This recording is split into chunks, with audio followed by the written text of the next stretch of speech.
What's up, everybody? It's your boy TGK back with another one. Today, we got a special request of reaction video from the YouTuber named Energisis. I don't know how to say it properly, but salute to the homie Misha. She suggested this video, so we're going to do a live reaction to it when it comes to Luka is the MVP, disproving the narratives. So without further ado, enough of the fluff. Let's get to the stuff.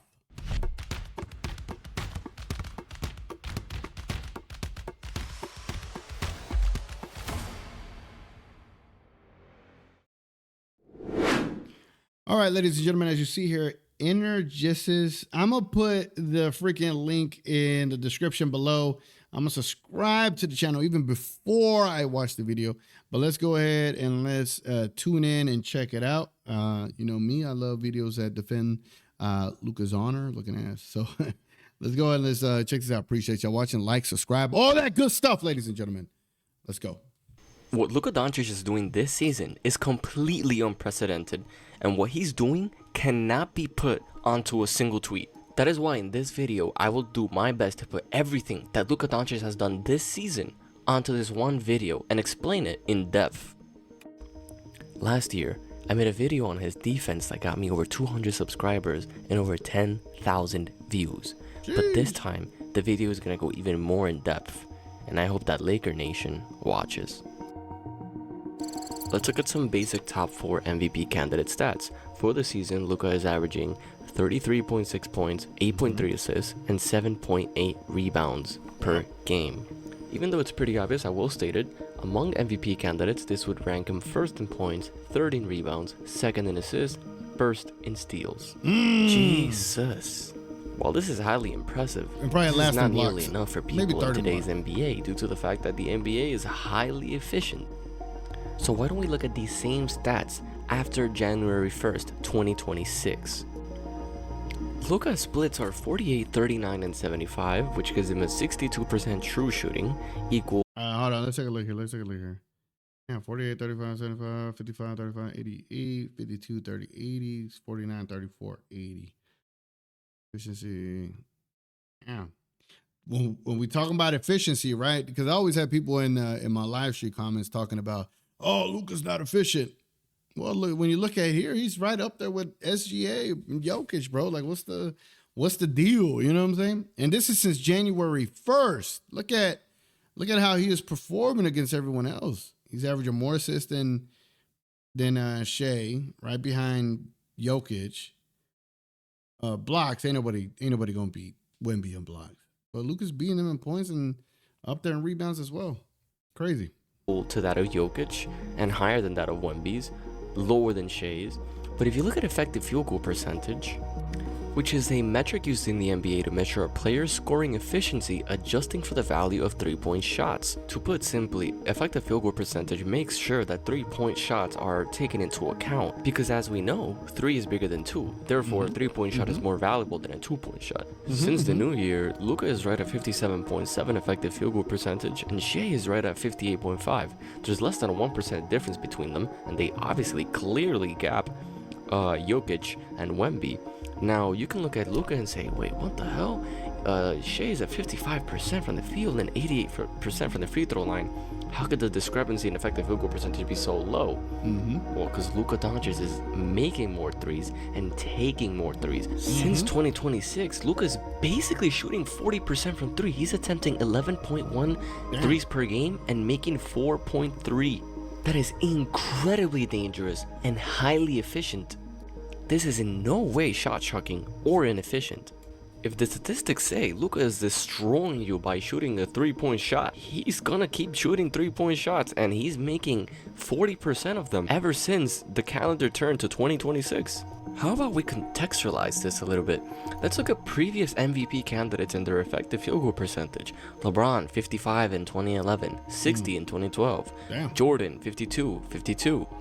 Jokic, 62. Shea, the year he won MVP, 56.9. James Harden, 54.1. Do you see a trend? I don't either. You want to know why? None of these seasons were considered inefficient, but Luka... Do you see a trend? I don't either. So he's really about to disprove these narratives. That's pretty cool. Pretty clever way to do that. Luka's considered inefficient. Matter of fact, if you gather the average effective field goal percentage out of all these MVP candidates, Luka's still above that. So Luka has an above average effective field goal percentage, and he is still considered a shot chucker and inefficient, which is completely false. The fact that Luka's effective field goal percentage is this high, and yet he's shooting 11 threes per game, justifies the fact that he's taking them. Now let's talk ball hog. Is all of this because Luka is a ball hog? Chris Broussard constantly nitpicks and goes at Luka for being an all-time ball hog. He has also stated multiple times that this style of play is suspicious and is most probably not going to win him a championship. Let's see if this is true. So is Luka a ball hog? Is he all dribble like Chris says? Let's compare their finals run stats. Luka has a time of possession of 8.5, Shea 7.6. But then when you look at the other numbers, average seconds per touch, Shea has Luka beat there. 6.21 compared to 5.69. Average. Oh, hold on. Y'all can't even see it on the screen. My bad. Let me fix that. All right, there we go. Now y'all can see it. My bad, y'all. All right, there we go. Dribbles 6.07 compared to 4.99. 42.5 passes compared to 55.5 passes. So not only was Luka dribbling less, his average seconds per touch were less as well. So what is this big discrepancy in their playstyle? I mean, Shea's doing all the dribble here. And of course I'm going to talk about their final stats because this is where Shea won the championship and Luka didn't. But Luka was called the ball hog, Luka's playstyle was scrutinized, and everything he did was criticized.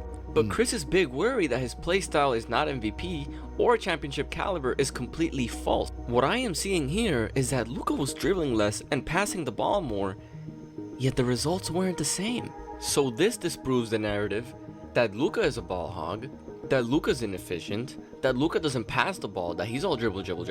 Oh, but excuse me, mister, I want to know how these stats compare between them today. Shea dribbles more, about 1.30 times more. Shea also has a longer average seconds per touch. Do I even need to get into the passing? And then now a new narrative that I'm seeing around on Twitter and social media is that Shea has to carry a bigger offensive load compared to Luka because J-Dub has missed 40-something games. Oh, and while that's true, I personally don't think that compares to the amount of LeBron, Austin, and Marcus Smart missed games, which is a total of 60 games missed combined.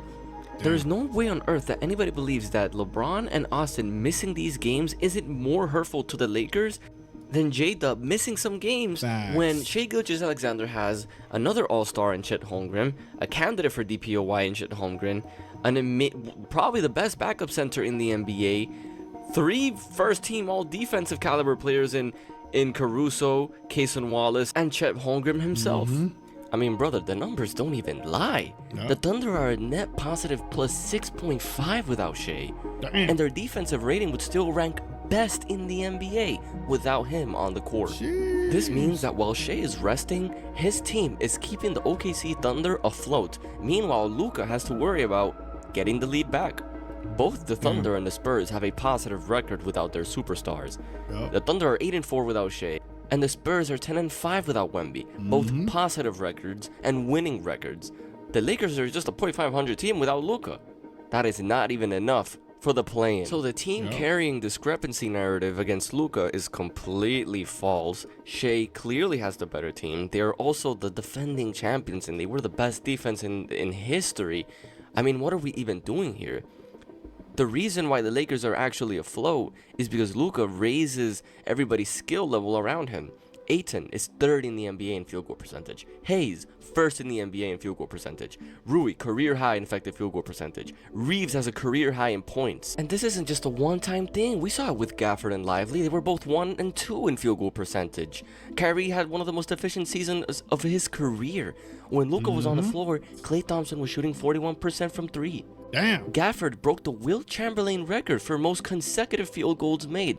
You want to know why? Because Luka made his life the easiest. Now, going back to the topic of defense, let's go talk about individual defense. Kendrick Perkins, a media member who has a vote and will most likely never give Luka an MVP vote, and mind you, he never gave Jokic one when Jokic was battling Embiid for it, little suspicious, said that he did a little bit of Googling and he was on his phone for a little bit and he found out that Shai is top 3 in guards in defensive rating. Oh my god, man. I cannot believe that we are still using defensive rating to value defense in today's NBA. Defensive rating is immensely and primarily propped up by team defense. What do I have to prove this? In the 24-25 NBA season, Anthony Davis had a lower defensive rating than Luka, Jokic, and Tatum. Do you want to know why that is? Because the Lakers were losing games. Are you going to look at me with a straight face and tell me that Anthony Davis is a worse defender than Luka Dončić, Jokic, and Tatum? Seriously. To absolutely no one, not even my grandma's surprise, these are the top defensive rating leaders in the NBA. Well, would you look at that? Team stat, it's full of OKC players. Of course, Shai being a part of this system is going to benefit from it.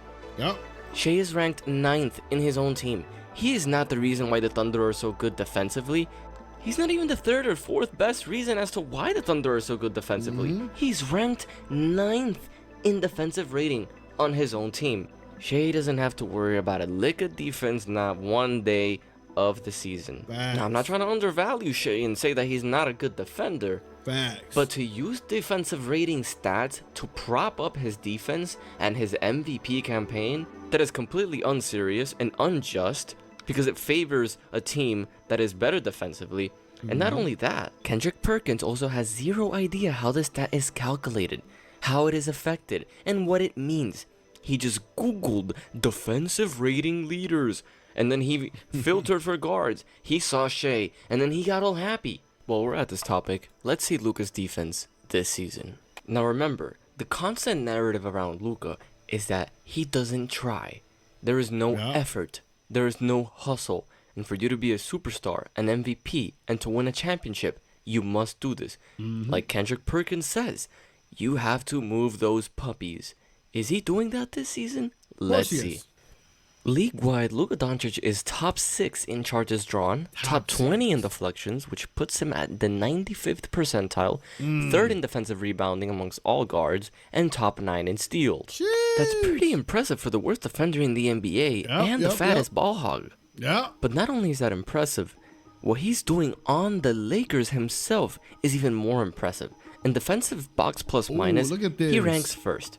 He's top 3 in charge. On his team, Luka Dončić is top 3 in charges drawn, 1st in deflections, 1st in defensive rebound, 1st in steals, 1st in three-point contest, 3rd in total contest, and 3rd in loose ball recovery. Come on, bro. Come on. Come on, team. Man. He's 1st in deflections, 1st in defensive rebounding, 1st in steals, 1st in three-point contest, 3rd in total contest, and 3rd in loose balls recovered. I need you to understand that you cannot do any of this if you don't try, if you don't move those puppies. You can't do any of this if you are the worst defender in the NBA. How are you top 9 in steals in the NBA and 1st in steals on the team, but you don't try? How do you contest the 3rd most shots on this Lakers team, but you're a bad defender? But there's more, because you were led to believe by the NBA media that there is never enough from Luka. So here's more. Up until March 18th, Luka was just allowing 0.84 points per possession in 109 isolations defended. Nearly identical to Amen Thompson and better than Jaden McDaniels and OG Anunoby. Isolation defense requires you to move those puppies and to actually try. How do we know he's actually doing good in these isolations? Because he allows the 2nd best field goal percentage amongst the high volume defenders, only 38.7%. That is extremely elite. And not only is the percentage elite, but he is in the 82nd percentile in possessions defended. That's high volume. So not only is Luka above average in isolation defense, which requires you to move those legs and actually defend, he's doing better in these isolations than guys like OG Anunoby and Jaden McDaniels. Now I know what the counter argument to that may be. Oh, Luka's guarding the worst players on every team. That's not true. Because superstars and the best players and the best scorers will hunt Luka Dončić on switches. I was about to say, Luka gets hunted all the time. Everything. Luka has no choice but to defend some of the best players in the NBA and some of the best scorers. Yep. So I'm asking myself, which is it? Does Luka defend good players, and do good players actually go at him? Or does Luka defend no one? The answer is yes. Luka Dončić is guarding amazing players night in and night out. Yep. And Luka doesn't have the same luxury as Shai on the OKC Thunder. Yep. Shai has 4 players on the court at all times, all ranked amongst the top in defensive rating, and are all probably going to be awarded with either first, second, or third team all defense. And you're looking at me with a straight face and telling me that Shai has to carry a bigger load than Luka on the Lakers. Of course you are. Now here's how the previous stats that I mentioned fare up against other MVP candidates like Shai and Jaylen Brown. This metric measures a player's ability to disrupt the offense and is calculated by combining steals, blocks, deflections, and offensive fouls drawn per 75 possessions. Obviously boiled down to just point guards, shooting guards, and small forwards. As you can see, Luka is still right there with Shai and amongst this group of elite defenders. Now I'm not calling Luka an elite defender, but I sure as hell am not ever going to believe the narrative that he doesn't defend, that he doesn't try, and that he's below average. That is completely false. And all these statistics are showing you that Luka might actually be at the exact same level as Shai Gilgeous-Alexander. And I'm talking defensively. Offensively, Luka's miles ahead. And how do I know this? There is no doubt in the NBA that Luka has the most gravity in the entire league. Look at the gravity. On the Luka left chart, you can see. Look at this. He's right here. Right here where my mouse is at. He's way over here on-ball gravity. And then on, I don't know what this is. Scatter up. Oh, passing creation volume. Luka's way up here, bro. That's crazy, man. Like I've gotten to the point where I don't even know how else to defend these bad Luka takes or these bad Luka approaches that people have when it comes to like ciphering who's MVP or whatnot. But it's like you see all this stuff and it's like this stuff has been here for the last 4 or 5 years and he still isn't considered for MVP. And it's just like, I don't know. I don't know what it is. It's like I really don't even care about it anymore, but it's like for Luka, I know it would mean something to finally be recognized as MVP because he truly is the freaking MVP of this damn league. And he has been for at least 2 out of the last 3 seasons. Like, come on, man. On-ball gravity and passing creation quality. Luka has the most on-ball gravity and generates the best looks for his teammates. So it's not only is he getting double-teamed, triple-teamed, and pulling the defense, he is creating out of that and getting the best looks for his teammates. On the other graph, once again, you can see the shot quality. Luka's all the way at the top, and surprise, surprise, Luka's not a ball hog. He has very high creation volume, meaning that Luka passes the ball. And if you don't want to believe other sources that aren't NBA that track gravity, well, here's the NBA stat. He's first in the NBA on on-ball perimeter gravity, third in the NBA in off-ball perimeter gravity, and fourth in the NBA in overall gravity. Now, and that's the thing. Whenever I hear people call Luka a ball hog, like, okay, so who do you want the ball in whose hands? Do you want Rui Hachimura with the rock more than Luka? Do you want Vando with the rock more than Luka? Do you want Reeves with the rock more? Do you want LeBron more? Like, come on, let's be complete. Do you want Ayton? You want Ayton with the ball more than Luka Dončić? Like, what would he be thinking, bro? You know that Luka is not that much of an off-ball player, so this stat will be lower. I think it's fair to say that the MVP narratives around Luka are completely twisted. He does defend, he does pass the ball, he dribbles less than Shai, the number 1 in the MVP ladder. He passes more than him, he passes as much as Jokic, he defends as much as all of them, if not more than a lot of them, except for maybe Wemby and Shai. However, the offensive discrepancy between Luka and Shai or Wemby is miles and miles and miles apart. Regardless of the defensive attention that Luka is getting, he already has 14 40-point games, a 60-point game, shooting 40% in 2026 from 3 while taking 11 threes. He's third in the NBA in assists and provides for his teammates the best shot quality in the league, all while moving those puppies and putting effort on defense. Finally, I will leave this here just so you can see what Luka has done in March. It's historic, and it doesn't compare. Damn. First player since MJ to average 40 points over a 6-game span on the road. Jeez. That's crazy, man. That is Luka Dončić, ladies and gentlemen. That is Luka Dončić. Great video by the homie. What's his name? Energisis. I don't know, but I will put the link to this video in the description below. Yeah, y'all definitely go let him know and give him a shout out. Subscribe to his channel. This is great content, man. Great content. You already know when they're making good videos now. He's at 287 subscribers. You know, if they're making good videos now, just imagine how they improve over time. And so salute to the homie. And I 1000% agree on all these poor narratives. There's another video I'm going to react to from Lakers Nation. You'll probably see that video come out after this video. But anyway, man, appreciate y'all watching. Your boy TGK. Catch y'all on the next one. And until then, we out of here.